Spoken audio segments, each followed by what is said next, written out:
प्यारे दोस्तों, आप सभी का स्वागत है शाक्या जी जीके क्लासेस में। तो जैसा कि आप सभी को पता है, आरआरबी ग्रुप डी के पेपर चल रहे हैं मेरे भाई, ठीक है। और उसमें दोस्तों गणित और रीजनिंग के दोस्तों यही सवाल आ रहे हैं दोस्तों, जो मैं आपको बताने जा रहा हूं आज की क्लास में मेरे भाई, ठीक है। वो भी संभावित पेपर 9 के रूप में। अगर आपका भी पेपर मेरे भाई कल यानी 13 तारीख को है, या 14 अगस्त को है, या आने वाली किसी डेट्स में है, तो ये क्वेश्चन आप लगा कर जाएगा। इससे बाहर एक भी क्वेश्चन शायद ही जाए। हूबहू क्वेश्चंस आपको एग्जाम में देखने को मिलेंगे इस क्लास से मेरे भाई, ठीक है। तो कल आपका पेपर है, तो ये क्लास जरूर अटेंड करके जाइएगा। इससे रिलेटेड आपको एग्जाम में क्वेश्चन 100% देखने को मिलेंगे। पहला सवाल आपकी स्क्रीन पर है, बिना समय गंवाए एक बार जल्दी से बता दो कि आपका पेपर किस डेट में भाई, और अभी तक एडमिट कार्ड आया या नहीं आया, कहां पर है, ये आप मुझे कमेंट के माध्यम से बताइए। शुरुआत करेंगे रीजनिंग के पहले सवाल के साथ। अंग्रेजी वर्णमाला क्रम के आधार पर दी गई श्रृंखला में प्रश्नवाचक चिन्ह के स्थान पर क्या आएगा। पहला क्वेश्चन तो यही मार्क कर लो कि एग्जाम में कल इसी प्रकार का क्वेश्चन देखने को मिलेगा, कल जिसका भी पेपर है, ठीक है, इसी से रिलेटेड। तो यहाँ पे दोस्तों करना क्या है दोस्तों, तो सबसे पहले अगर हम देखेंगे इकाई अंक दोस्तों स्टार्ट करते हैं। ये 13 है, ये 11 है, यानी कि -2। ये 11 है, ये 9 है, यानी -2 यहाँ पर भी है, यहाँ पर भी -2। तो 7 में से 2 माइनस करोगे 5 आएगा, और 5 पे क्या आता है, ई आता है। जब ई आता है तो बी और सी का कोई ऑप्शन यहाँ पर नहीं होगा, तो 2 ऑप्शन आपके पास बचे हुए हैं, ठीक है। अब सेकंड वाला वर्ड देखो यहाँ पे, ये 20 है, ये 18 -2, 18 से 16 -2, 16 से 14 -2, 14 से 2 माइनस करोगे 12, और 12 पे क्या आता है मेरे भाई, एल आता है। तो ऑप्शन नंबर ए इसका सही जवाब हो जाएगा। तो मैं पूरी उम्मीद करूंगा सभी विद्यार्थियों ने यही आंसर टिक किया होगा। अगला सवाल आपके स्क्रीन पर है, क्वेश्चन नंबर 2। वैसे हम रोज गणित के क्वेश्चन के साथ स्टार्टिंग करते हैं, आज रीजनिंग से स्टार्ट करिए। अब देखते हैं इस सवाल का जवाब सबसे पहले कौन देता है, बताएंगे दोस्तों। देखो, अगर आप गणित और रीजनिंग में अभी तक आपने कुछ भी नहीं पढ़ा है, अगर आप ये सवाल भी अटेंड कर लेते हो ना, इसी से रिलेटेड कल आपको एग्जाम में देखने को मिल जाएगा, ठीक है। तो पूरा सेशन अटेंड करें, हर एक क्वेश्चन को बारीकी से समझे और अच्छे से इसको सॉल्व कर लो। यहां पर गलती हो जाएगी चल जाएगा, लेकिन एग्जाम में ये गलती मत कर लेना, ठीक है दोस्तों।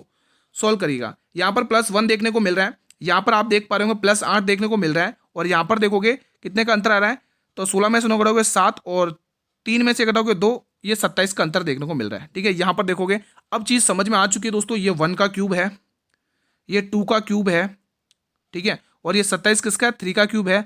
अगला नंबर दोस्तों 5 का क्यूब आने वाला है। देखो करके देखते हैं, 5 का आएगा या 4 का क्यूब आएगा, देखना 64 का अंतर होगा यहाँ पे। यहाँ पर जरूर 64 प्लस किया होगा।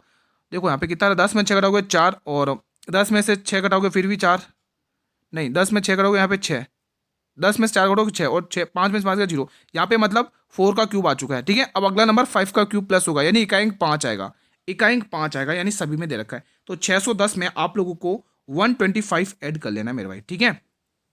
तो यहाँ पे देखोगे 7 आ रहा है, और 5 इकाई अंक आ रहा है, ये ऑप्शन तो गया, ठीक है। तो यहाँ पे 3, यहाँ पे 6, और ये 5, ठीक है। देखो 5 का 5, 2 और 1 3, और 6 और 1 7, 735, यानी ऑप्शन नंबर ए, ठीक है मेरे भाई। तो ऑप्शन नंबर ए आपने सभी ने टिक कर लिया, मैं पूरी उम्मीद करूंगा। ये लो अगला सवाल। देखो दोस्तों, ये जो आपके नंबर सीरीज के क्वेश्चन है ना, हर शिफ्ट में दोस्तों 5 क्वेश्चन देखने को मिल रहे हैं, चाहे वो नंबर वाले हो, चाहे अल्फाबेट हो, या अल्फा न्यूमेरिक सीरीज हो। तो इसीलिए मैंने स्टार्टिंग में मैंने आपको 2 अच्छे अच्छे क्वेश्चन करवा दिए, ठीक है। वो कह रहा है कि धन का 5% वार्षिक सधन ब्याज की दर से 4 साल का मिश्र धन इतना है, तो आप मुझे किस धन, मतलब कि आपको मूलधन पूछा है, प्रिंसिपल अमाउंट आपसे पूछा है, और आपको मिश्र धन दे रखा है, ठीक है। तो आप मिश्र धन को मिश्र धन से कंपेयर करोगे, बिल्कुल करेंगे। आप सभी को यह कंसेप्ट भी पता है कि जब आप मूलधन में ब्याज जोड़ देते हो तो क्या हो जाता है, वो मिश्र धन बन जाता है। तो ब्याज कितना आ रहा है, 5 चौक 20%। अगर आप इसमें दोस्तों मूलधन 100% ऐड कर दोगे, तो ये बन जाएगा आपका 120% क्या, मिश्र धन, और 120% मिश्र धन बन चुका है। इसको मिश्र धन से कंपेयर कर दो 1200 रुपए से, आपसे वो धनराशि यानी 100% का मान पूछ लिया गया। हो गया आंसर, अब क्या दिक्कत है। 1 0 से 1 0, 12 का ये कितना गुना है दोस्तों, 10 गुना है, तो आपको 100 का भी 10 गुना कर लेना है। तो यहाँ पे दोस्तों आपको टिक कर लेना ऑप्शन नंबर सी। तो मैं पूरी उम्मीद करूंगा ये सवाल भी बना लिया आप लोगों ने। मेरे भाई एक छोटी सी रिक्वेस्ट है, अगर आप चैनल पर पहली बार विजिट कर रहे हो या क्लास को पहली बार देख रहे हो, तो चैनल को सब्सक्राइब करके बेल नोटिफिकेशन जरूर प्रेस करें, ताकि हर नई वीडियो का नोटिफिकेशन यूट्यूब सबसे पहले आपको ही प्रोवाइड करेगा। दो पाइप में ए और बी एक टंकी को 20 और 30 मिनट में भर सकते हैं। एक तीसरा पाइप है सी, वो इसे 15 मिनट में खाली कर सकता है। तीनों पाइप एक साथ खोल दिए जाए तो टंकी को भरने में कितना समय लगेगा। एक है ए है, वो भर रहा है कितने 20 मिनट में, एक बी है वो भर रहा है दोस्तों कितने 30 मिनट में, और सी नाम का पाइप है वो इसे खाली करने का काम कर रहा है दोस्तों। सी नाम का पाइप है वो इसे खाली करने का काम कर रहा है 15 मिनट में, इसको इसलिए माइनस से डिनोट कर लिया, ठीक है। तो टोटल इनका वर्क कितना हो जाएगा, इनका एलसीएम हो जाएगा, तो इनका एलसीएम 60 हो जाएगा, ठीक है। तो ए की क्षमता 20 3 60, और 30 दूनी 60 बी की क्षमता, और 15 चौके 60 इसकी क्षमता सी की। अब देखोगे तीनों की क्षमता मिला लो दोस्तों, 3 और 2 5, 3 और 2 5 होगी, 5 में से 4 घटा दो क्योंकि खाली करने का काम कर रहा है, तो एक क्षमता बचेगी तीनों की मिलाकर। ये दोस्तों तीनों की मिलाकर आ गई, ठीक है, यही तो पूछा है, तीनों को मिलाकर क्षमता एक आ चुकी है। टोटल काम गुरुजी 60 है और एक इनकी क्षमता है, तो वे इस काम को 60 मिनट में भर देंगे, मतलब कि इस टंकी को 60 मिनट के अंदर वो पूरी भर देंगे। तो मैं पूरी उम्मीद करूंगा ये सवाल भी बना लिया। चीजें क्लियर है तो वीडियो को लाइक करके रेस्पॉन्स तो कर दो। सभी विद्यार्थी से रिक्वेस्ट है वीडियो को लाइक कर लेंगे एक बार जल्दी से। देखो एवरेज स्पीड पर हर शिफ्ट में क्वेश्चन आ रहा है, ठीक है, ध्यान से देखेंगे। तो ये सवाल आप यहाँ पर बनाएंगे। देखो एक कार है वो 60 किलोमीटर की दूरी तय कर रही है 2 घंटे में, और एक दूसरी कार है, अगली कार है, वो 40 किलोमीटर की दूरी कर रही है 1 घंटे में। तो आपसे पूछा उसकी एवरेज स्पीड बता दो। दोस्तों एवरेज स्पीड क्या होता है? कुल दूरी बटे कुल समय। आपके पास दूरी भी गिवन है, आपके पास समय भी गिवन है। कि आप चाल नहीं निकाल सकते हो? बिल्कुल। चाल कैसे निकालते? दूरी बटे समय करके। तो 60 में आप 2 का भाग दे दो, यहाँ पर आ गए दोस्तों चाल कितने की, 30 किलोमीटर घंटे, ठीक है। और यहाँ पर 40 किलोमीटर की दूरी है, 1 घंटे में तय करना है, यानी 40 किलोमीटर घंटे इसकी चाल आ जाएगी, ठीक है। अब आपके पास टोटल चाल आ गई। कुल दूरी तो आपको पता ही है, एक दूरी यहाँ पे 60 की है और दूसरी दूरी यहाँ पे 40 की है, तो कुल दूरी आपकी 100 आ चुकी है। और 100 में आपको चाल कितनी, 40 और 30 70, 70 का भाग दे देना है ना। तो 0 से 0 कट गया। आंसर क्या आएगा? कुछ मिस्टेक हुआ है कि अच्छा यहाँ पे तो यार अपन को कुल समय लिखना है ना, मैंने यहाँ पे चाल लिख दिया, माफी चाहूंगा। कुल समय अपन को कितना निकला लगा है दोस्तों, यहाँ पे चाल नीचे। औसत चाल क्या होती है? कुल दूरी बटे कुल समय, है ना। तो कुल दूरी आपको पता चल चुकी दोस्तों, 100 आ गई दोस्तों, ठीक है। और कुल समय यहाँ पे खुद ही दे रखा है क्वेश्चन, मैंने निकाल दिया, माफी चाहूंगा, ये मत लिखना, ये पोर्शन आप मत लिखना, ठीक है। तो यहाँ पे देखो 2 घंटे ये रहे और 1 घंटा ये रहा, कुल 3 घंटे हो गए। तो 100 बटे 3 का मतलब होता है 33.33 किलोमीटर घंटे, ये उसकी एवरेज स्पीड हो जाएगी, ठीक है दोस्तों। ये चीज़ आप मत लिखना दोस्तों, इसको मैं हटा ही देता हूँ, इसको मैं हटा ही देता हूँ, ये चीज़ आप मत लिखना दोस्तों, ठीक है। ये मैंने गलती से लिख दी है, ये चीज़ आप मत लिखना, ठीक है, क्योंकि हमें क्या पूछा? कुल दूरी बटे कुल समय पूछा है, वो आपने निकाल दिया दोस्तों, ठीक है। तो चलिए अगला क्वेश्चन देखते हैं, ये आ चुका आपकी स्क्रीन पर है। 4 अक्षर समूह में से 3 एक निश्चित तरीके से समान है और इस प्रकार एक समूह का पालन करते हैं, तो निम्न में से कौन सा उस ग्रुप से संबंधित नहीं है मेरे भाई? बड़ा ही प्यारा सा और इंपॉर्टेंट सा क्वेश्चन आपके स्क्रीन पर है। तो कैसे देखेंगे? लगाइए लॉजिक। ये 12 दिख रहा है, ये 6 दिख रहा है, -6 देखने को मिल रहा है। ये 15 दिख रहा है, ये 9 दिख रहा है, -6 यहाँ पर भी देखने को मिल रहा है। ये 10 है, ये 3 है, 10 से 3 यानी कि यहाँ -7 देखने को मिल रहा है। यहाँ पर देखो ये 17 वो 11 है, 17 11 यहाँ -6 देखने को मिल रहा है। तो आपको पता चल चुका होगा कि इनमें से कौन सा उस ग्रुप से संबंधित नहीं है, ठीक है दोस्तों। चलिए अगला सवाल ये आ चुका आपके स्क्रीन पर है। पहले देखेंगे दोस्तों, आपसे यहाँ पे ये सवाल दे रखा है, देखो ब्लड रिलेशन में इसी प्रकार का सवाल आपके शीट में आ रहा है और इसके ऑप्शन यहाँ पर गिवन है दोस्तों, ठीक है। मैंने यहाँ पर ऑप्शन लिए क्योंकि वहाँ पर स्पेस नहीं था, ठीक है। तो चलो सॉल्व करते हैं। हमें पूछा गया डब्लू का एस से संबंध, यानी हमेशा हमेशा पीछे से स्टार्ट करना है। तो सबसे पहले आपको ये वाला सिंबल क्या बता रहा है? ये कह रहा है ए बी का पिता है, मतलब बी का पिता कौन? ए है। तो मतलब एस का पिता कौन है? ई। तो सबसे पहले एस बना लो, और एस का पिता कौन है? ये ई, ये इसका पिता है दोस्तों इसका, ठीक है। तो प्लस के सिंबल से डिनोट कर दिया। आगे देखते हैं, बराबर का सिंबल क्या दर्शा रहा है? बी की पत्नी कौन है? ए।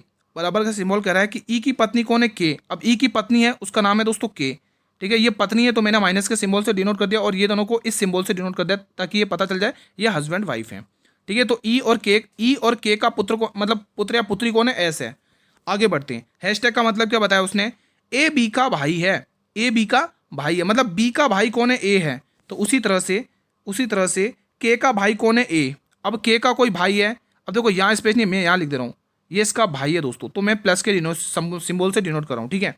आगे आपको बताया परसेंटेज का, तो बी की पुत्री भी है ए, यानी कि ए की कोई पुत्री है डब्लू। अब ए की एक पुत्री है दोस्तों, इसको यहाँ पे मैं डिनोट कर रहा हूँ, ये इसकी पुत्री है, मैंने माइनस से डिनोट कर दिया है। अब हमें क्या पूछा है कि एस क्या कहेगा डब्लू को? एस क्या कहेगा डब्लू को? मतलब कि माता की बहन, देखो माता की भाई की पुत्री, माता की भाई की पुत्री कुछ ऑप्शन में है क्या? माता के भाई की पुत्री ऑप्शन नंबर ए में है, माता के भाई की पुत्री। तो मैं पूरी उम्मीद करूंगा कि ये सवाल आपने बना लिया, ये सवाल आपने बना लिया, ठीक है मेरे भाई। शानदार सवाल था। अगला क्वेश्चन देखते हैं। देखो मैं वही क्वेश्चन करवा रहा हूं जो एग्जाम में आ रहे, और जो करके जा रहे वो एग्जाम में करके भी आ रहे मेरे भाई, ठीक है। तो जो पूरी वीडियो देख रहे हैं, पूरे सवालों को सॉल्व कर रहे हैं, उनको एग्जाम में बहुत बेनिफिट हो रहा है। अब ये सवाल इस टाइप के मैंने 2-1 सवाल करवाए दोस्तों, जहां पर सीपी भी सेम होगा और जहां पर एसपी भी सेम रहेगा। तो इस टाइप के मैं 2-3 सवाल लेके आऊँ, यहीं पर पूरी अच्छे से समझ लो, एग्जाम में दिक्कत नहीं होगी। 2 वस्तुओं में से प्रत्येक को 1200 रुपए में बेचा है दोस्तों, सेलिंग प्राइस सेम है।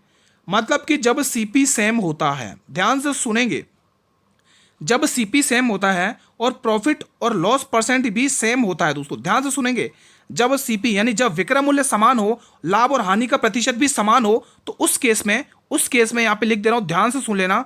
उस केस में आपको हमेशा हानि होगी, हमेशा हानि होगी। क्या होगी दोस्तों? हमेशा हानि होगी। ये चीज समझ लो अच्छे से, हमेशा हानि होगी। और उस केस में आपको करना क्या है दोस्तों? कुछ नहीं करना, एक्स स्क्वायर अपॉन में 100 कर लेना है। ये क्वेश्चन का सॉल्यूशन है। मैं पूरी उम्मीद करूंगा ये समझ में आ चुका होगा कंसेप्ट आप लोगों को, ठीक है? तो वही चीज कर लेते हैं। तो 20 गुणा 20 स्क्वायर करो या फिर 400 लिख लो या ऐसे कर लो, तो वो बात एक ही है, ठीक है दोस्तों? तो यहाँ पे आप देखेंगे 0 से 0, 0 से 0, 4 2 2 4, यानी 4% का आपको क्या होगा? लॉस होगा। ये कब होगा गुरुजी? ये तब होगा जब सीपी मतलब एसपी सेम हो, मतलब विक्रय मूल्य समान हो और मतलब लाभ और हानि प्रतिशत भी समान हो, तब आपको एक्स स्क्वायर अपॉन 100 करना है। समझ लो, नोट कर लो, स्क्रीनशॉट ले लो, एग्जाम में क्वेश्चन पूछा जा रहा है, ठीक है मेरे भाई? चलिए और क्वेश्चन करते हैं इसी से रिलेटेड। वहां पर आपने देखा था कि वहां पर क्या था? सेलिंग प्राइस सेम था। अब यहां पर देखो दोस्तों, एक व्यक्ति, यहां से 2 को हटा दो, हाँ, एक व्यक्ति ने 2 घोड़े में से प्रत्येक को समान क्रय मूल्य पर खरीदा। अब यहां पर दोस्तों क्रय मूल्य का केस आ गया। गलती मत करना, यहां पर कॉस्ट प्राइस सेम है, क्रय मूल्य समान है, क्रय मूल्य समान है। अब कंसेप्ट थोड़ा अलग है, क्रय मूल्य समान है और प्रॉफिट और लॉस परसेंटेज भी समान है। ध्यान से सुनना दोस्तों, कंसेप्ट को ध्यान से समझना, तभी समझ में आएगा, स्किप मत करना। बहुत बड़ी इंफॉर्मेशन बता रहा हूं। जब क्रय मूल्य समान हो, लाभ और हानि प्रतिशत भी समान हो, तो उस केस में आपको पूछा जाएगा कि कुल लाभ हानि प्रतिशत बताइए। तो उस केस में हमेशा ना लॉस होगा ना प्रॉफिट होगा, ना लाभ होगा ना हानि होगी, क्योंकि जिस चीज जितने में आपने खरीदा उतने में बेचा। तो इस केस में ना तो आपको प्रॉफिट होगा ना हानि होगी। तो मैं यहां पे लिख देता हूं, हमेशा नो लॉस नो प्रॉफिट होगा। यहां पे मैं लिख देता हूं, नो लॉस नो प्रॉफिट होगा। मैं पूरी उम्मीद करूंगा ये कंसेप्ट भी आपने समझ लिया होगा। आई रिपीट, देखो दोस्तों यहां पर क्या समझाया? जब सेलिंग प्राइस सेम होगी, प्रॉफिट लॉस परसेंट सेम होगा, तो उस केस में आपको हमेशा हानि होगी, वो भी एक्स स्क्वायर अपॉन 100 करना है। और जब दोस्तों क्रय मूल्य समान होगा, तो उस केस में प्रॉफिट और लॉस भी समान होगा, तो उस केस में आपको जो लाभ हानि होगी वो होगी no profit no loss. Understood? चलिए अब एक कंसेप्ट और है, अगर ये अलग अलग आ जाए कॉस्ट प्राइस में, तब क्या करेंगे? ध्यान से देखेंगे। एक दुकानदार ने 2 वस्तुओं में से प्रत्येक को समान क्रय मूल्य पर खरीदा। यहां पर दोस्तों क्रय मूल्य समान है, ध्यान से सुनेंगे। यहां पर सीपी सेम है, और दोस्तों यहां पर प्रॉफिट और लॉस परसेंट डिफरेंट है, अलग है। यहां पर देखो अलग अलग दे रखा है, ठीक है? मतलब सीपी सेम है, मतलब क्रय मूल्य पर खरीदा, एक को 20% का लाभ हुआ और दूसरे पे 10% की हानि हुई, तो उस केस में लाभ और हानि प्रतिशत ज्ञात करिए। इस केस में 2 कंसेप्ट सिखाऊंगा। एक तो शॉर्ट तरीका, जो आप एक एग्जाम में बहुत जल्दी उड़ा दोगे, एवरेज से आप बहुत जल्दी कर लोगे इस क्वेश्चन को। इस केस में एवरेज किया जाता है। एवरेज कंसेप्ट क्या बोलता है कि 20 प्लस 10, और हमेशा प्रॉफिट होगा इसमें, 20 प्लस 10 अपॉन 2, तो कितना हो गया? 20 और 10 30। नहीं, इनका अंतर होगा ना माँ, अंतर होगा, अंतर करना आपको, ठीक है? एवरेज करना है, ठीक है? एवरेज आपको करना है। इसके अंतर होगा यहाँ पे, देखो एक पे हो रहा है 20% का प्रॉफिट प्लस का, और एक पे हो रहा है 10% की हानि। ये करना दोस्तों, ठीक है? प्लस माइनस कुछ मत, अंतर वगैरह कुछ मत करना, डायरेक्ट आप ये लिखना, एवरेज से करोगे बहुत जल्दी होगा। तो देखो यहाँ पर कितना आ रहा है? 10%। 10 में आप 2 का भाग दोगे तो आपको 5% का प्रॉफिट हो जाएगा। तो यहाँ पे आपको 5% का प्रॉफिट कर लेना। Option number A will be the right answer. ये तो था दोस्तों शॉर्ट तरीका। अब ये बेसिक कंसेप्ट देख लो, मैं यहाँ पे बेसिक कंसेप्ट भी करवा दे रहा हूँ, निश्चिंत रहें, आपको बेसिक कंसेप्ट भी करवा दे रहा हूँ। ये था कॉस्ट प्राइस, ये था सेलिंग प्राइस, ठीक है? मैंने बताया 20% की जो फ्रैक्शन वैल्यू होती है वो 1/5 होती है, 10% की फ्रैक्शन वैल्यू 1/9 होती है, ठीक है? पहले 20% का प्रॉफिट, 5 पे 1 का प्रॉफिट, 5 पे 1 का प्रॉफिट 6 पर गया सामान, ठीक है? और 10 पे 1 का लॉस, यानी 10 का सामान 9 पर गया। अब यहाँ पर देखो उसने क्या कहा, उसने कहा है कि आपका जो कॉस्ट प्राइस है ना वो सेम है, क्रय मूल्य समान है। क्या यहाँ पे ये क्रय मूल्य समान दिख रहा है? 10 और 5 नहीं, इसको समान करिए तो इनका एलसीएम 50 होगा, तो 5 को 50 10 बनाएगा, तो यहाँ पर भी 10 से गुणा, 10 को 50 5 बनाएगा, तो यहाँ पर भी 5 से गुणा। अब यहाँ पर देख पा रहे होंगे ये आ रही है वैल्यू 60, ये वैल्यू कितनी आ रही है मेरी? 60 आ रही है, और ये वैल्यू कितनी आ रही है? 45। यहाँ पर ये वैल्यू कितनी आ रही है? 50 आ रही है, यहाँ पर भी 50। अब देखो कॉस्ट प्राइस सेम हो गया, तो कितना हो गया? 100 रुपये का सामान 60 और 45 कितना होगा? 105 में बेचा जा रहा है। अब देखिए कितने परसेंट का प्रॉफिट हो गया? 5% प्रॉफिट, 5% का लाभ हो चुका है। मैंने आपको दोनों कंसेप्ट सिखा दिए, जो आपकी इच्छा हो वो कर लेना, एग्जाम में इस टाइप का सवाल आ रहा है, ठीक है? चलिए अब मैं पूरी उम्मीद करूंगा आपका मन में से डाउट पूरा निकल चुका है कि इस टाइप के क्वेश्चन को कैसे सॉल्व करना है। आप वीडियो को पॉज करके दोबारा रिवीजन कर लेना, बेनिफिट आपको ही होगा। LMNOQRS एक गोल मैच के प्रति केंद्र की ओर मुख करके बैठे हैं। आगे क्या कह रहा है वो आप पढ़ेंगे। आर ओ के बाएं तीसरे स्थान पर बैठा है, एस के बाएं गिनने पर ओ और एस के बीच केवल एक व्यक्ति बैठा है, एल के दाएं गिनने पर क्यू और एल के बीच केवल दो व्यक्ति बैठे हैं, तो एन क्यू का निकटतम पड़ोसी है, एम के दाएं तीसरे स्थान पर कौन है। तो चलिए बना लेते हैं, इसमें 7 व्यक्ति बनाते हैं। ठीक है, मैंने ये डिब्बा बना दिया, यहाँ पर बना दिया मैंने 6 व्यक्ति, एक व्यक्ति और बना लेते हैं, 7 हो चुके हैं। चलिए सॉल्व करते हैं, पढ़ते हैं और सॉल्व करते हैं। ठीक है, पहले हम कहाँ से स्टार्ट करें, एक एग्जैक्ट पॉइंट कहाँ से मिल रहा है, कहाँ से मिलेगा, यहाँ से नहीं, यहाँ पे नहीं, एस एल के दाएं गिनने पर ओ एस के आर ओ के बाएं तीसरे स्थान पर, पहली लाइन से ही बन रहा है पहला पॉइंट, यहीं से स्टार्ट करते, पहले लाइन से यहाँ से स्टार्ट करते। ओ के बाएं तीसरे स्थान पर आपको किसको बैठाना, आर को, तो ओ बैठाओ और ओ का बायां 1 2 3 आर यहाँ पर आ जाएगा, ओके रिपोर्ट है। फिर आगे बढ़ते हैं, ओ के बाएं गिनने पर ओ और एस के बीच केवल एक व्यक्ति बैठा हो, लेकिन ओ के एस के बाएं गिनने पर, एस के बाएं गिनने पर ओ और एस के बीच में केवल एक व्यक्ति बैठा है ना, तो हम एस को यहाँ बिठा देते हैं और इसका ये बाएं भी है और इनके बीच में एक व्यक्ति भी बैठा हुआ है जिसके लिए जगह खाली है। आगे बढ़ते हैं, एल के दाएं गिनने पर क्यू और एल के बीच केवल 2 व्यक्ति बैठे हुए हैं। अब हमें एल के दाएं जाना और क्यू और एल के, क्यू और एल से रिलेटेड कोई डाटा अपने पास नहीं है, नहीं है ना, नहीं है, तो एन क्यू का निकटतम पड़ोसी है, एन क्यू का निकटतम पड़ोसी है, यहाँ पर भी नहीं बन रहा है, तो चलो वही लाइन को एक बार सेटअप करते हैं। क्या कह रहा है, एल के दाएं गिनने पर ओ और क्यू और एल के बीच 2 व्यक्ति बैठे हुए, एल के दाएं गिनने क्यू और एल के बीच में, अगर आप एल के दाएं यहाँ गिनते हो तो क्यू और एल के बीच में 2 व्यक्ति बैठ सकते, क्या 2 व्यक्ति बिठाना, तो एल यहाँ पर बन लेते 1 और 2, ये क्यू और एल के बीच में 2 व्यक्ति बिठा दिया अपन ने। ठीक है, देखो एल के दाएं भी है और इन दोनों के बीच में आर और एक और जगह बैठा हुआ है, तो 2 व्यक्ति हो गए ना इनके बीच में। ठीक है, फिर आगे वाली लाइन देखो, एन क्यू का निकटतम पड़ोसी है, मतलब एन के पास क्यू को बैठाना है, तो एन के पास क्यू कैसे बैठेगा, एन के पास क्यू यहाँ पर बैठेगा, ये आ गया निकटतम पड़ोसी, और जो बचा हुआ एम है वो यहाँ आ जाएगा। अब आपसे पूछा क्या है, आपसे पूछ रहा है कि एम के, यहाँ पर देखो एम के दाएं तीसरे स्थान पर कौन है, एम के दाएं देखो, एम का दायां किधर, ऊपर की तरफ है, 1 2 3, तीसरे स्थान पर आर बैठा हुआ है, यानी डी वाला ऑप्शन। तो मैं पूरी उम्मीद करूंगा ये सिटिंग अरेंजमेंट का सवाल आपने आसानी से बना लिया है। चलो एक कथन और निष्कर्ष का सवाल देखते हैं, जो आपका सिलोगिज्म वाला टॉपिक है ना, वहाँ से भी 2 क्वेश्चन देखने को मिल रहे हैं हर शिफ्ट में। चलिए बनाते हैं, क्वेश्चन 12 है ये आपकी स्क्रीन पर। ठीक है, क्वेश्चन कह रहा है, पहले कंक्लूजन देखेंगे, उसके बाद पहले कथन देखेंगे, स्टेटमेंट देखेंगे, उसके बाद अपन कंक्लूजन देखेंगे। स्टेटमेंट कह रहा है कि सभी चुम्बक चट्टाने हैं। ठीक है, सभी को ऑल पढ़ते हैं। ठीक है, ठीक है, तो सभी चुम्बक चट्टाने हैं, तो सभी चुम्बक को मैं दोस्तों चुम्बक को में से चुम्बक, ठीक है, चुम्बक को ऐसे लिख देते, चुम्बक, ये सभी की सभी चुम्बकें क्या है मेरे भाई, ये चट्टाने हैं। चट्टाने को मैं CH से डिनोट कर रहा हूँ, चट्टाने को CH से डिनोट कर रहा हूँ। अब सभी चट्टाने मिट्टी हैं, ये सभी की सभी चट्टाने मिट्टी में को M से डिनोट कर रहा हूँ। अब आगे देखते हम क्या पढ़ेंगे, अब कंक्लूजन पढ़ेंगे। क्या कह रहा है, कुछ मिट्टी चट्टाने हैं, कुछ मिट्टी क्या है, चट्टाने हैं।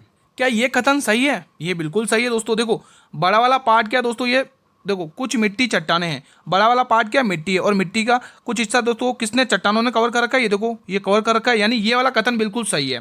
ठीक है, अब वो कह रहा है सभी चुंबक मिट्टी हैं क्या, अब चुंबक देखो ये मिट्टी का पोर्शन है, क्या लग रहा है आपको ये होगा, हाँ बिल्कुल दोस्तों ये भी सही है। कैसे सही है दोस्तों, यहाँ पर देखेंगे ये मिट्टी वाला पोर्शन है दोस्तों बाहर का, उसमें से सभी चुंबक हैं, क्या देखो ये वाला सभी के सभी चुंबक ने घेर रखा है कि नहीं घेर रखा है, यानी यहाँ पर दोस्तों केवल सी वाला ऑप्शन लग रहा है मुझे, तो हाँ यहाँ पे सी वाला ऑप्शन होगा, दोनों ही कंक्लूजन सही है दोस्तों, ऑप्शन नंबर सी। ठीक है मेरे भाई, चलिए अगला क्वेश्चन देखते हैं, ये आ चुका आपके स्क्रीन पर। दोस्तों इस क्वेश्चन को करने के लिए, इस क्वेश्चन देखो ये क्वेश्चन एग्जाम में आ रहा है, अभी समझ लो एग्जाम में दिक्कत नहीं होगी।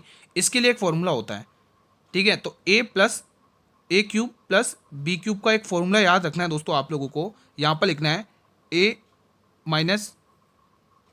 माइनस बी का क्यूब, ठीक है, और यहाँ पर क्या लिखना है दोस्तों, अरे मतलब कि यहाँ पर a प्लस आएगा, ठीक है, a प्लस बी, और यहाँ पर -3ab, ठीक है, और यहाँ पर क्या लिखना है ब्रैकेट में a माइनस बी। बस इतना सा काम आपको करना है। इस क्वेश्चन को करने के लिए ये फॉर्मूला लगाना है, एग्जाम में आ रहा है, अभी सीख लो, एग्जाम में दिक्कत नहीं होगी। वो बोल रहा है a प्लस बी का क्यूब यानी 12 का क्यूब, यानी आपको 12 का क्यूब लगाना है। पहले मैं जो गिवन डाटा दे रखा है वो लिख देता हूँ, ए बी का मतलब 21 गुणा 21 करना है यहाँ पर, और a माइनस बी कितना दे रखा है, a माइनस बी करना है यहाँ पर, a प्लस बी दे रखा है, a माइनस बी नहीं भाई, यहाँ a प्लस बी होगा, ठीक है। तो ये फॉर्मूला a प्लस बी का whole cube -3ab a plus b, ठीक है। तो यहाँ पे आपको a प्लस बी कितना दे रखा है दोस्तों, a प्लस बी 12 दे रखा है, ये कैलकुलेशन आपको करनी है। तो देखो 12 का क्यूब 1728 होता है, -63 करना है, ठीक है, और गुणा में आपको 12 करना है, ठीक है। तो यहाँ पे कर लो कितना आ रहा है, 12 36 की 6 कैरी 3, ठीक है, 12 72 72 और 3 75, ये आपको माइनस कर लेना है 1728 में से, ठीक है दोस्तों, इकाई अंक 2 आएगा और इकाई अंक 2 इसी में है, क्योंकि दोस्तों 8 में से 6 घटाओगे दोस्तों कितना आएगा, 2 आएगा, है ना। तो ये फॉर्मूला रट लो, एग्जाम के लिए मोस्ट इंपॉर्टेंट है, अंडरलाइट मैं कर देता हूँ, ये रहा, ये फॉर्मूला याद कर लो अभी के अभी दोस्तों, यहाँ पे क्यूब है, ठीक है दोस्तों।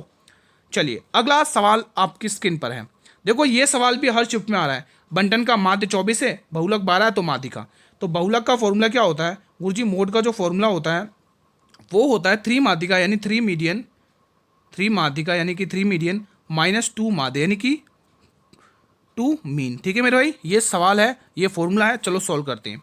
बहुलक दे रखा है 12, माध्यिका है क्या, नहीं माध्यिका नहीं दे रखी, यानी 3m का मान निकालना है, लेकिन माध्य आपको दे रखा है मेरे भाई। ठीक है, यहाँ पर ये 24 दे रखा है, इसको सही से लिख दूँ क्या, चलो ये मैं 24 सही से लिख दिया। चलो करते हैं क्वेश्चन को सॉल्व। 3m माइनस 24 दूनी 48 और ये 12, ठीक है, माइनस का 48 इधर प्लस होगा, 60 हो जाएगा, और 60 में 3 का भाग दोगे 30 आना चाहिए, 60 में 3 का भाग 20 या 60 होगा। ठीक है, तो ये देखो 12 प्लस 48 बराबर 3m। ठीक है, तो यहाँ पर क्या आएगा 3m बराबर 60। ठीक है मेरे भाई, ओके रिपोर्ट है, आंसर आ चुका है 3 की टेबल से 20 बार, तो आंसर आपने टिक कर दिया ऑप्शन नंबर ए।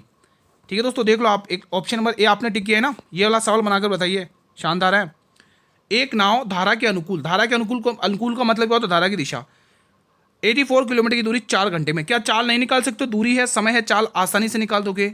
चाल क्या होती है, दूरी बट्टे समय, चाल आप निकाल दो, यहाँ पे इसको हटाओ तो 84 बट्टे में 4 कर लो, तो आ जाएगा 14 पंचे 70, क्या आएगा 21 चौके 84 होता है। ठीक है, 21 आ गई चाल यहाँ पे, और उसने बोला समान दूरी, यानी वो भी धारा के प्रतिकूल यानी विपरीत दिशा, समान दूरी का मतलब इसी 84 को इस बार आपसे 7 घंटे में, तो कितना 12 7 84, ये आपने निकाल दी चालें। चलो आप बना दो ratio, P W D S और यूपी। बी का मतलब धारा की चाल और बोट की चाल, और डब्ल्यू का मतलब वाटर की चाल, डी एस यानी धारा के अनुकूल, धारा की दिशा, ठीक है, और डाउन स्ट्रीम कह लो तो, और यूपी का मतलब धारा की विपरीत दिशा, अप स्ट्रीम या फिर धारा के प्रतिकूल। तो हमें क्या दे रखा, हमने क्या निकाली दोस्तों, पहली चाल निकाली धारा के अनुकूल यानी धारा की दिशा की चाल 21, ये निकाल दी, अप स्ट्रीम की चाल 12, ये निकाल दी। आपसे क्या पूछा है, धारा की चाल निकाल के बताइए, वाटर की चाल कैसे निकालते हो, दोनों को घटाकर 2 का भाग देना है, तो 21 में से 12 घटा लो। ठीक है, तो यहाँ पे 21 में से आप 12 घटा लोगे मेरे भाई, तो 9 आएगा, और ये 9 ही तो आएगा, 9 आएगा, और 9 में आपको 2 का भाग देना है, आपको पता है 9 में जैसे ही आप 2 का भाग दोगे तो कितना आएगा 4.5, तो यहाँ पे वाटर की चाल आ गई 4.5 किलोमीटर घंटे, यानी आप ऑप्शन नंबर बी। ठीक है, 4.5 किलोमीटर घंटे। अब आप मुझे किसकी वाटर क्या नाम है, ये बोट की चाल निकाल के बताइए कमेंट बॉक्स में। ठीक है, ये लो अगला सवाल, शानदार सवाल है, आज के सवाल बहुत ही शानदार रख रहे हैं, मजा आ जाएगा आज का कंटेंट। 10% मतदाताओं ने वोट नहीं डाले, मतलब कि 1/10% फ्रैक्शन वैल्यू होती है। ठीक है, 10% की, तो 10 में से 1 वोट नहीं डाला, यानी 9 वोट डाले हैं। डाले गए मतदाताओं की कुल सूची हमें नहीं पता, ठीक है, तो हमने एक्स मान ली। उसमें से भी कह रहा है कि 10% वोट अवैध हो गए, इनवैलिड हो गए, तो 10 में से 1 वोट अगर इनवैलिड हो गया तो 9 तो बिल्कुल सही बचे हुए हैं ना। अब इन्हीं बचे हुए वोटों में से 54%, इन्हीं वैध वोटों में से दोस्तों 54% एक को मिला है, और वो 1620 वोटों से जीत गया। तो यहाँ पे क्या समझ में आ रहा है, समझ में ये आ रहा है 100% वोट होते हैं, जिसमें से एक को दोस्तों 54% मिले, तो हारने वाले को 46% मिले, तो जीतने वालों को यहाँ पे परसेंट में कितना अंतर से जीत रहा है, वो 8% के अंतर से जीत रहा है। तो यहाँ पे 8% लिखना है, गलती मत कर लेना, 8%। हालांकि आप इसकी 8% की फ्रैक्शन वैल्यू लिख सकते हो, 8 फ्रैक्शन की जो फ्रैक्शन वैल्यू होती है दोस्तों, 8% की जो फ्रैक्शन वैल्यू होती है वो होती है 2/25 होती है। ठीक है, तो इसमें से 2 वोट 25 ये मान दे रखा है दोस्तों। ठीक है, इसका मान कितना दे रखा है, 1620 वोटों से जीत रहा है इसमें, ये अगर कहे तो। ठीक है, सॉल्व कर लो, क्या लॉजिक लग रहा है, देखो यहाँ पे मैंने डबल बार लिख दिया, क्या 1620 कैसा कहते हैं 1620। ठीक है, ईजी है सवाल, कोई टफ तो नहीं है। चलो काट लेते हैं, करता है तो काट लो, नहीं करता कोई दिक्कत नहीं। 90 81, 81 का 2 गुना, ये 20 बार जाएगा। ठीक है, ओके रिपोर्ट है। अब 2 की टेबल से कितनी बार जाएगा, ये 10 बार जा रहा है। ठीक है, और ये देखो ये कितना आ रहा है, 2500 आ रहा है, 25 गुणा 10 कर लो, है ना 2500, और यहाँ पर ये गुणा कर लो 10 से, इसको 10 से गुणा कर लो, तो आएगा 25,000, ऑप्शन नंबर ए। तो 25,000 वोट थे कुल। अगला सवाल ये आ चुका है, दी गई श्रृंखला में प्रश्न चिन्ह के स्थान पर क्या आएगा दोस्तों, यहाँ पर 0, ये 2 का अंतर है, यहाँ पर देख लो कितने का रहा है 52 55 का अंतर आ रहा है, लग रहा है डबल डिफरेंस है, लग तो रहा है। यहाँ पर देख लो 13 26 13 और 2 15 का गैप आ रहा है। ठीक है, और यहाँ पर कितने का गैप आ रहा है, और कितना का रहा है 10 का गैप आ रहा है। कुछ पता चला, लॉजिक पता चल रहा है क्या, कुछ पता चल रहा है क्या, +5 यहाँ पर भी +5, यहाँ पर तो कुछ अलग है, यानी कि ये लॉजिक नहीं बन रहा है, मतलब कि मल्टीप्लाई वाला लॉजिक बन रहा है। मल्टीप्लाई वाला लॉजिक लगा कर देखते हैं, यहाँ पर लग रहा है मल्टीप्लाई लगा के देखें क्या, एक बार मल्टीप्लाई लगा कर देखते हैं, ये लॉजिक तो नहीं है। तो यहाँ पर देखेंगे 13 गुना 2 करो, 13 दूनी 26 प्लस 2 कर लें। यहाँ पर ये इसका 2.5 गुना लग रहा है क्या, ये इसका 1.5 गुना लग रहा है क्या, ये इसका 1.5 गुना लग रहा है, 1.5 गुना लग रहा है इसका, क्योंकि 28 कम 28, 28 का आधा 14 और प्लस कर लो, 28 और 14 कितने हो जाएंगे, 42 हो जाएगा, यानी +6। यहाँ पर +6 देखने को मिल रहा है फिर, है ना, यहाँ पर +6 देखने को मिल रहा है। फिर यहाँ पर देखो 2 गुना करके देखे क्या, 48 दूनी 96, 96 4 3 7 +7 का गैप देखने को मिल रहा है ना, 6 7 3 दूनी 26 + 2, तो और ये देखो 3 दूनी 6 3 3 या 9, यहाँ 3 नहीं, यहाँ पर कुछ और लॉजिक लग रहा है, मुझे लग रहा है क्या हो सकता है, समझ में आ रहा है लॉजिक, कुछ और लॉजिक लग रहा है, मुझे लग रहा है यहाँ पर, ये भी नहीं लग रहा है। और यहाँ पे अगर अपन देखें तो या फिर डिफरेंस से ही होगा शायद, मैंने शायद गलत डिफरेंस ले लिया था क्या, यहाँ पर +10 और यहाँ पर 8 में से 3 घटोगे 5, 2 में से घटोगे +15, यहाँ भी ठीक है। 8 में से 8 गया 0, 4 में से 2 गए 2, यहाँ पर भी ठीक है, यहाँ तक तो ठीक ठीक चल रहा है।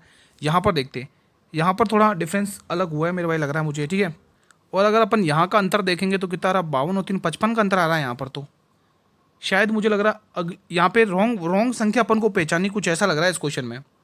मुझे लग रहा है दोस्तों यहाँ पर एक चीज़, यहाँ पर तो अपने ठीक कर लिया, ठीक है, यहाँ पर तो डिफरेंस आ गया। मुझे लग रहा है दोस्तों ये क्वेश्चन कुछ ऐसा लिखा हुआ है, ठीक है। देखो क्वेश्चन गलत है इसलिए थोड़ा मिस्टेक हो रहा है, इसलिए माफ़ी चाहूँगा। बाकी दोस्तों देखो मैं क्वेश्चन ये थोड़ा सही से बना के दे रहा हूँ। देखो ये क्वेश्चन ऐसा लिखा हुआ, देखो एक बार 3, ये 13 दे रखा है, ये 28 दे रखा है, ये 48 दे रखा है, और यहाँ पर गैप है फिर 103 है। ये क्वेश्चन ऐसा है, ठीक है। यहाँ पर देखो ये +10 का गैप आ रहा है, यहाँ पर देखोगे +15 देखने को मिल रहा है, यहाँ पर आपको +20 देखने को मिलेगा, फिर यहाँ पर आपको +25 करना पड़ेगा। तो +25 करो, 8 और 5 13 के 3 कैरी 1, 4 2 6 7, 73 ऑप्शन में भी है, तो ये आंसर होगा। भले आप दोस्तों +30 करके और देख लो, 73 में 103 ही आएगा, ठीक है। तो थोड़ा क्वेश्चन में मिस्टेक था जो मैंने करेक्शन कर दिया है, वही मैं कहूँ कुछ मिस्टेक लग रही है यार इसमें, है ना। ये सवाल बनाइए, शानदार सवाल है। प्लस को माइनस में बदल दो, गुणा को भाग में बदल दो। चलो बदलते हैं। 32 दे रखा है, प्लस को माइनस में बदल दो, गुणा को भाग में बदल दो, माइनस को प्लस में बदल दो और भाग को गुणा में बदल दो। जो उसने कहा मैंने वैसा कर दिया। सॉल्व करते हैं। ये वैल्यू 4 दिख रही है, फिर आगे आपको 32 देखने को मिल रहा है। फिर आप इधर देखोगे तो 12 पंचे 60 देखने को मिल रहा है। तो 60 और 32 92, 92 में से 4 घटाओगे तो 88। तो ये आंसर आपके सामने आ चुका है। तो मैं पूरी उम्मीद करूंगा ये सवाल भी आप लोगों ने बना लिया। चलिए ये बनाइए, कितने समय में 2000 रुपये 10% वार्षिक चक्रवृद्धि ब्याज की दर से 2420 रुपये हो जाएगी। वार्षिक संयोजित है दोस्तों।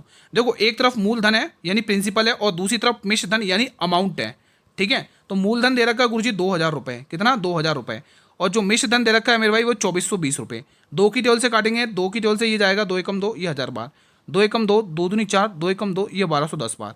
आप यहाँ पे क्या काटोगे, 1 जीरो से ये 1 जीरो सिंप्लीफाई कर लोगे, तो यहाँ पे ये स्क्वायर दिख रहा है किसका, 10 का, ये इसका ये भी स्क्वायर दिख रहा है, तो ये 10 है और ये 11 है, ठीक है। तो यहाँ पे 2 साल लग जाएंगे, ऑप्शन नंबर बी, ठीक है मेरे भाई। अगर आप 10 पे 1 रुपये का ब्याज 10 पे, तो देखो प्रतिशत दर भी वही आ रही है, प्रतिशत दर भी 10% ही आ रही, मतलब हमने बिल्कुल सही किया है, ठीक है। ये लो अगला सवाल। ये अगला सवाल क्लास का अंतिम प्रश्न है ये। किसी राशि का 2 वर्ष का चक्रवृद्धि ब्याज 410 है और साधारण ब्याज 200 रुपये है, तो ब्याज की दर और मूलधन दोनों ज्ञात करना है। ध्यान से देखेंगे आप लोग दोस्तों कैसे करना है, ठीक है। यहाँ पर कोई मूलधन रहा ये नहीं पता हमें, लेकिन 2 साल का साधारण ब्याज 400 रुपये, तो देखो 2 साल का है ना, तो 1 साल का क्या होगा 200 रुपये होगा साधारण ब्याज, तो सालाना होता है। ये हमने 2 साल का साधारण ब्याज, और 10 रुपये क्या रहा है दोस्तों यहाँ पे चक्रवृद्धि ब्याज। अब जब आप तीनों को जोड़ोगे तभी तो चक्रवृद्धि ब्याज आएगा। तो ये अगर आप देखोगे, अगर मूलधन निकालना चाहोगे तो ये किसका, इसका कितना गुना है, ये इसका 20 गुना है, तो यहाँ से मूलधन निकल जाएगा, 200 का भी 20 गुना कर लेना है, ठीक है। तो 200 का 20 गुना करोगे तो 4000, मतलब कि 4000 रुपये मूलधन हमारा आ चुका है। इस वाले डब्बे में 4000 रुपये आ चुके हैं। मूलधन तो निकाल दिया, अब आपको दर निकालनी है। 10 रुपये का ब्याज है, किसके ऊपर, 200 के ऊपर है, और वैल्यू चाहिए आपको प्रतिशत में, तो दर भी आपके सामने है। 2 जीरो से 2 जीरो, 2 की टेबल से 5 बार, तो 4000 और 5%, 4000 और 5%, यानी कि आपका आंसर ऑप्शन ए है। तो मैं पूरी उम्मीद करूंगा कि ये क्वेश्चन आपने इजीली बना लिया। तो इसी के साथ आज का सेशन मैं यहीं पर वाइंड अप करता हूं। कैसा रहा आप लोगों का रिवीजन, मुझे वीडियो को लाइक और शेयर करके बताइए सभी विद्यार्थी। एक बार जिसने वीडियो को लाइक और शेयर नहीं किया, आप सभी से रिक्वेस्ट है, सभी विद्यार्थी वीडियो को लाइक और शेयर कर लेंगे। और कोई भी डाउट रहता है इस क्लास में किसी भी क्वेश्चन से रिलेटेड, तो वो आप मुझे कमेंट के माध्यम से पूछ सकते हैं। देखो दोस्तों, मैंने वो क्वेश्चन करवाए, ये 20 सवाल वो करवाए हैं जो हर शिफ्ट में यही सवाल पूछे जा रहे हैं दोस्तों। ये 20 सवाल रट लेना, प्रैक्टिस कर लेना, कल के पेपर में आपको देखने को मिलेंगे ये सवाल, ठीक है। कोई भी डाउट रहता है तो वो आप कमेंट के माध्यम से पूछ सकते हैं किसी भी क्वेश्चन से रिलेटेड। इसके दोस्तों 1 घंटे बाद फुल पेपर आपको अटेंड करना है। फुल पेपर जो कहते हैं ना दोस्तों, सभी सब्जेक्ट करवाइए, तो आपको फुल पेपर में सभी सब्जेक्ट मिलेंगे। फुल पेपर आपको 8 PM पे अटेंड करना है, इसके 1 घंटे बाद दोस्तों, ठीक है। और दोस्तों चैनल पर पहली बार विजिट करो तो चैनल को सब्सक्राइब करके बेल नोटिफिकेशन बेल को प्रेस कर लो, ताकि आने वाले हर एक नई वीडियो का नोटिफिकेशन आपको यूट्यूब सबसे पहले प्रोवाइड करे। PDF आपको टेलीग्राम चैनल पर मिल जाएगी, जिसका लिंक मैंने इसी वीडियो के डिस्क्रिप्शन बॉक्स में दे रखा है दोस्तों, ठीक है। तो मिलते हैं दोस्तों कल 1 घंटे बाद, तब तक जय हिंद जय भारत।